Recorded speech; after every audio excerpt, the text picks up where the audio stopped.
Hello, how are you guys? I hope you are doing so well. I know it's been a minute or two since we last touched base, so here I am, cup of tea in hand, ready to fill you in on everything that has been happening lately. I wanted to sit down and just talk a little bit about the process that has gone into making my upcoming solo show happen over this past month, and what I've done and how I really hope that it makes the show a hit. I've been struggling a lot with self-doubt and self-deprecation this past week. I think I've let a lot of stress really build up and haven't really dealt with it. I've just kind of put my head down and been like, okay, I'll just keep working. And that's not healthy or good. So this morning I did yoga, took Winston for a walk, listened to an inspirational podcast, ate something healthy, hammered out some quick tasks, and I'm feeling a lot better, a lot less meltdowny, a lot less helpless. It sounds so weird that I should want to give everything up and have all these dramatic feelings right before a really beautiful career highlight. You know, having a solo show is a big deal and it's exciting and it's a celebration and it's wonderful, and I've just kind of been feeling like crap. I've kind of just let everything get to me and I haven't been able to appreciate each moment as it's coming. You know, I'm just focused on this never-ending to-do list and trying to get everything done, and this constant feeling like I'm not doing enough, like I'm not working hard enough, or I'm not enough of any number of things, take your pick.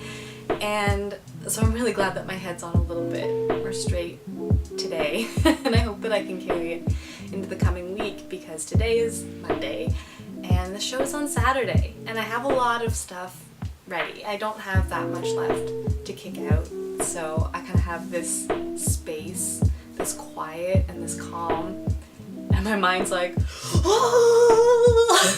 so I need to so yeah, this past month, let's circle back and talk about what I've done. This show is a display of a body of work, and there are similar themes that run throughout it, but a lot of the images are varied. You know, it doesn't follow this one specific story or idea or whatever. It's just kind of, the title of the show is A Moment of Magic, so a lot of the images are just like these little moments of characters in the middle of their story, or you know, seeing the world maybe a little bit different, a little bit fantastical, a little surreal. So it's kind of open-ended, and there's a lot of variation throughout the work. And that might be my downfall, or it might be kind of exciting for the people that come to see a lot of different things. So I approached this show kind of differently. It's kind of a debut. I'm in this new place, or I don't know a lot of people, and so they're kind of getting their first impression of me through this show. This time around I wanted to try something different. So I have frames of every different size. Like we have 3x4 feet down to like 2x3 inches. Just all different sizes. There will be matted 8x10 prints, as well as 2 different postcard packs, which are available in the online shop if you are interested in purchasing either a 6-pack of Winston themed photos, as he is the best boy, or a more fairy tale theme. So there's a little something for everyone. And I really wanted to get involved in the downtown community for this show. You know, it's taking place in a boutique that is right in the heart of downtown and has so much personality. I really wanted to reach out to the other businesses in the downtown area, invite them to come out, have some food, have some drink, and just hang out. And that is so outside of my comfort zone. Like, talking to strangers and just going up to them and being like, hey, I'm having a show, do you want to come? But it was something that I really needed to do, and I was very fortunate. I reached out to a local brewery brewery, local beer makers, and they agreed to serve drinks at the show. And so it's really cool to have, you know, an established business come on board, and you know, people recognize the name and they know, okay, well, I like their beer, so I'll come. I don't know, it was just really cool. And I had a lot of experiences where I would reach out to people and ask them for something and they said yes. And I don't know why it surprised me, but I didn't expect them to. I didn't expect other businesses to put posters up for the show, or to take postcards, or to volunteer their services so that I don't have to worry about providing drinks for the guests. I can focus on the art. And that was really cool. So it was good to go outside of my comfort zone in that aspect, because something like this, having the community around you can make all the difference. And so that's been really cool. So I started that pretty early. You know, I had to consider printing times, shipping times, all that kind of stuff. So promotional materials, I wanted to get that done first. So I designed my postcards and my posters, got the orders in for that as soon as possible. You really want to start getting the word out as soon as you can. And you know, maybe not like 6 months in advance if you have that much time to plan a show. I feel like a month is pretty good. People normally have the time to clear a little section of their life to go if they have that kind of notice. Finding different outlets that you can advertise in, finding it all helps. So yeah, I got all my promotional materials done. Then my next focus right after that was selecting which pieces I wanted and getting the print sent off for that, because you have to factor in, like, you know, your printers gotta print it and then they gotta ship it and stuff happens. The show is at the end of this week and I am still waiting on my 2 biggest pieces to arrive, which is a little bit stressful, but at this point it's out of my hands, so I just gotta let what will be. So before I could send the prints off, I had to find the frames because I had to know which size I was printing.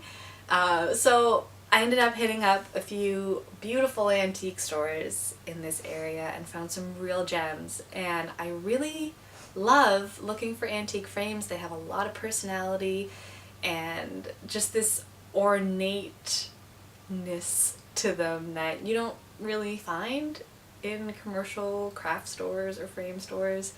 And a lot of times at antique stores you can keep a reasonable cost. At the same time, a lot of them will have, their personality comes through scuffed paint, chips, nicks, glass that needs replacing.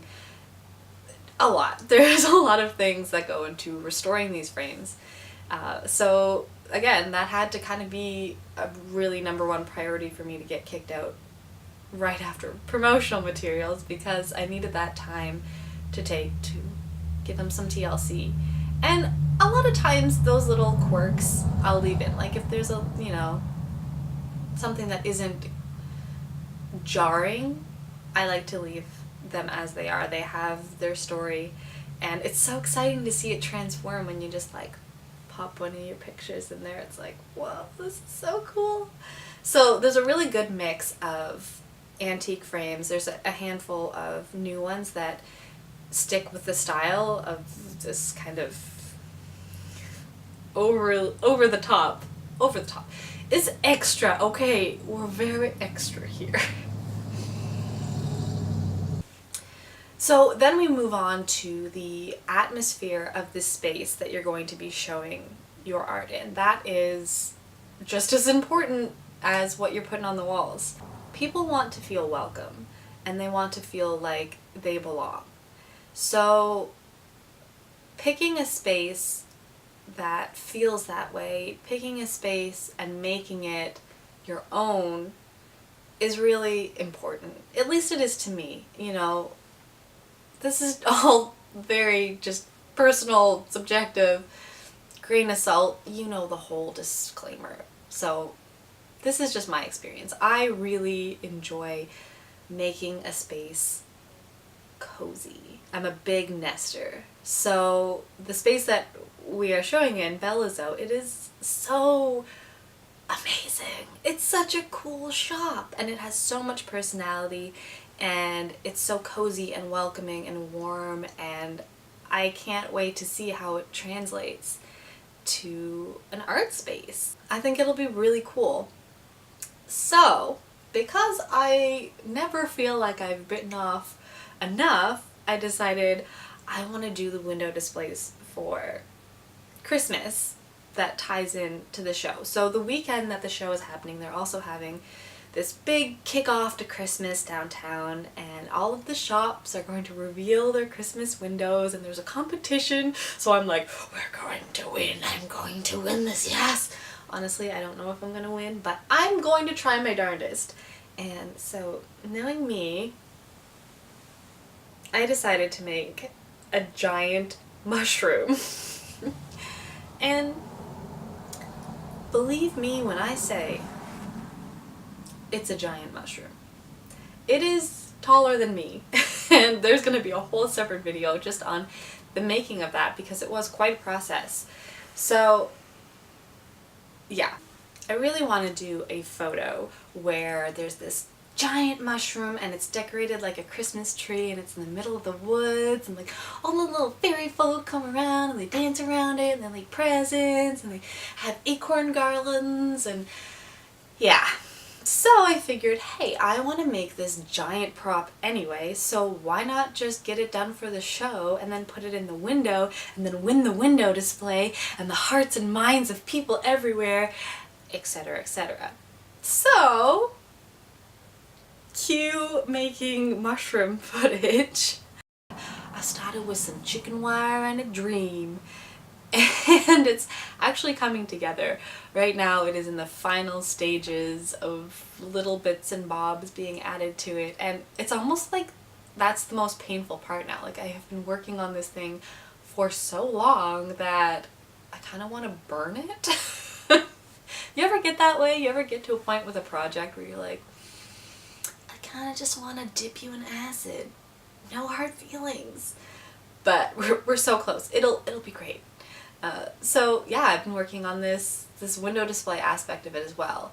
So that's going to add a little bit to the ambiance. And also, you know, I'm wanting to display some of my props, like the large snail shell, the cloud, things like that, so people can kind of get an idea of what it is I do, you know, because a lot of it, and this weird mix of photo manipulation and practical effects, and I love that so much, and so I want to show it to people. So I'm going to bring in some of my props. I'm going to bring in maybe a few costuming pieces, and I love having that next to photos so people can see these details that maybe they don't see in the photo. Especially with the snail shell, there's a lot of really small details, like little bits of moss on the chimney or the tiny candles that are in the window, and so being able to see it in person I think will be a really cool experience for people. And then having a giant mushroom is just always a bonus. It's always a good thing. So there's that. That definitely contributes to the atmosphere. We're going to be clearing out a lot of the clothing racks and having it very open, and having this really big harvest table right in the middle, just covered in food, because food is good. Food brings people together in a good way. So food is definitely a focus too. We're going to have some beautiful artisan breads that are made by the owner, Darcy, who has just been an angel through all of this. So lots of food, lots of food. Music is another thing. You want to set the tone. I know a lot of galleries won't play music and all that, but this is a lot more of an intimate environment, and there's something nice about it. Gentle lull going on in the background, or maybe something a little more upbeat to bring people's energies up. So music is a really big thing. Today I actually compiled a playlist that's gonna play. So having a playlist of music that is true to you. The whole show should be very true to who you are as an artist. And that's definitely something that I'm trying to keep in mind and not let myself go in too many different directions, trying to keep a focus of who am I as an artist and how can I show that in the most direct, simple, cozy way. All about the cozy, especially as it's getting colder. So we have the music, and then one last element that I really want to incorporate is behind the scenes footage. As you know, if you've seen any videos on my channel, I love to document the process of, you know, editing, concept, shooting, prop making, all of it. And so I really want to share that with people. I think it's very interesting to see when people see that kind of thing. They'll see the image and then they'll see what went into making it, and then they kind of come back and look at it again with a new appreciation, or just they see it a little bit differently because they see all of these elements that went into the making of it. And that's what I love. I love that. I love having people along for the journey and seeing how things came to be. Like, oh, that was just chicken wire in a dream. So that is one of the last elements that I really want to integrate into that. And there's little details, you know, what kind of plates and cutlery and how you dress your table for whatever you're feeding people. Maybe even laying out a little red carpet or a rug on the door entering your space so that people feel that welcome, that homey touch, that connect. That's really big for me. It's been a whirlwind of a month. There's never been a moment where my mind hasn't been racing about what it is that I need to get done, but I'm in a good place and I'm really excited. And wish me luck. Wish me luck. I think it's gonna be great though. And I think it's important for me to allow myself to believe that it's going to be great. And I think it's important for you to allow yourself to believe that you can be great, that you are great, and that you're on the road to greatness. You just gotta stay the course. It has been so nice talking to you. I have to go finish a giant mushroom, but we will sit and chat again soon. I love and appreciate you, and I am sending you all of my warmest wishes, and I hope that this coming week treats you so well. Bye!